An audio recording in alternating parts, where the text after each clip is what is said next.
What's going on, guys? I'm Fuller from Custom Offsets TV on the YouTube, and today we're going to be exposing the truth behind Rough Country's manufacturing process.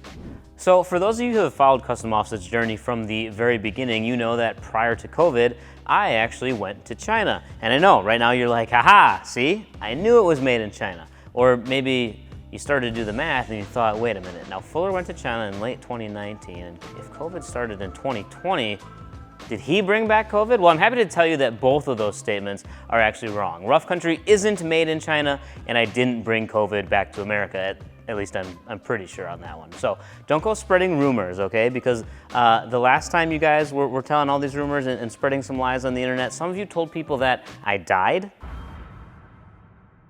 Other ones said that I joined the Navy. It was getting pretty out of hand. There was a lot of stuff going on the internet. But yes, I did go to China, and I did actually find a wheel factory building wheels for a certain company who claims to have no manufacturing done in China, but we're not gonna rat them out, at least not at this point. Not today, because today we're talking about one of the best-selling, the best value branded, probably the most easily recognizable name in the lift kit game, Rough Country. So not only did I fly over to China, but I also drove down to Tennessee, and you'll never guess who I found. Obviously, it's Rough Country. So if you didn't know or you weren't aware, Rough Country is actually based in Tennessee, and they actually have several buildings and warehouses down there for all of their various product lines. Now, since the early days of Custom Offsets, when we were just hanging out in Sean's garage, Rough Country has kind of always gotten a bit of a bad rap. And it's not necessarily justified.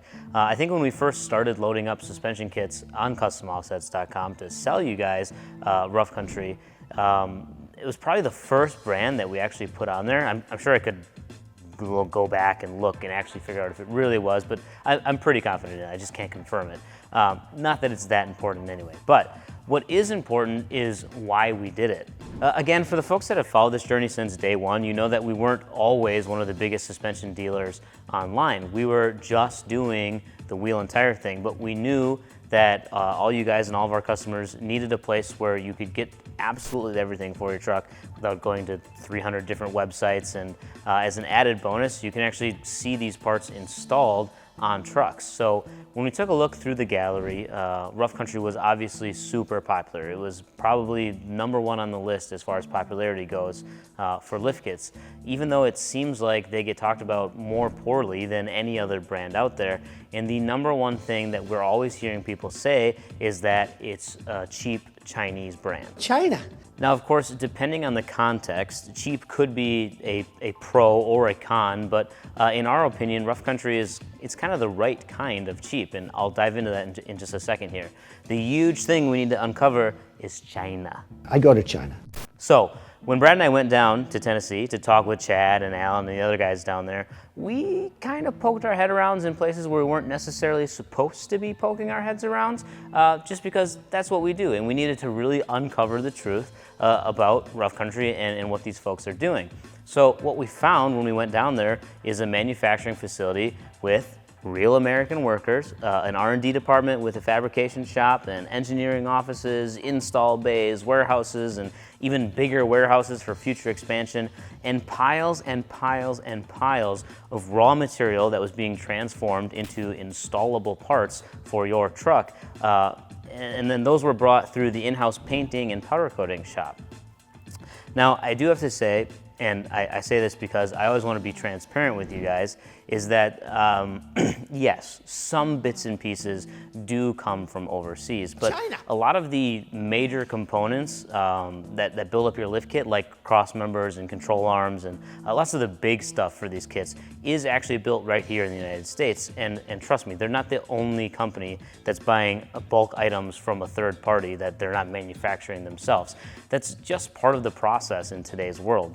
In the wheel world, a vast majority of wheels are made in China or Taiwan or somewhere over there. And the biggest reason is because the casting factories here simply don't have, #1, the capacity to take on new business with that many units, and #2, they don't actually have large enough equipment to make the massive like 26x14s or even bigger wheels. So it's not necessarily always about the price or the cost of manufacturing. You know, it's no secret that sourcing some things outside of the US is the easy way to keep prices lower.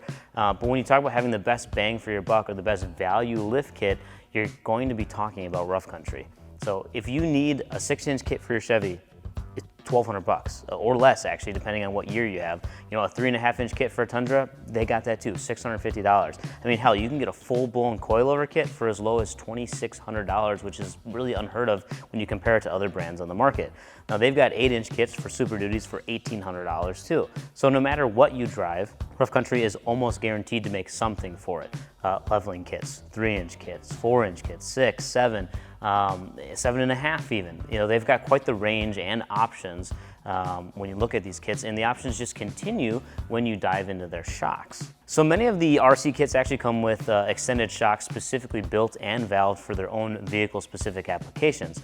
Now, their standard shock nowadays is the N3 series, which is a nitrogen-charged monotube shock that has a 3-year warranty, and it offers a blend of off-road performance and smooth highway ride quality. And yes, I agree with you. Years ago, I probably would say that their kits rode rougher than some of the other ones on the market. And if I didn't say that, you guys would just call me a liar, and you'd be right. But rough country knows that too. They're aware of that. And that's why they've continuously worked to improve their shocks so much over the years. If you take a look at the V2, for example, so the upgraded V2 shock is also a monotube, but it has an internal floating piston design that keeps the shock oil and high pressure nitrogen separate. So they have a T6061 brushed aluminum body. It's got black anodized accents that not only make them look very nice, but they also dissipate heat faster than if they were built with other materials. Like I mentioned before, they do have coilovers too, and Jerry, he was a graphic designer. I have no idea what he does now, probably nothing. Jerry had a set on his truck, and it rode absolutely phenomenal for the price. And they have adjustable dampening, so you can set it to your preference. The upgraded line of Vertex shocks are also nitrogen-charged monotubes, but they have an external reservoir for increased oil capacity, dampening sensitivity, and heat dispersion. So there's that. Now, each shock has a massive 2.5-inch diameter piston and a high-flow 22mm chrome-hardened piston rod, so you're getting some stout stuff for your truck. So hopefully that sheds some light on where this stuff is actually produced. And of course, as always, if you have any questions, you're welcome to drop them down in the comments below, or head out to the website at customoffsets.com to see exactly what we have to offer for your truck. Peace.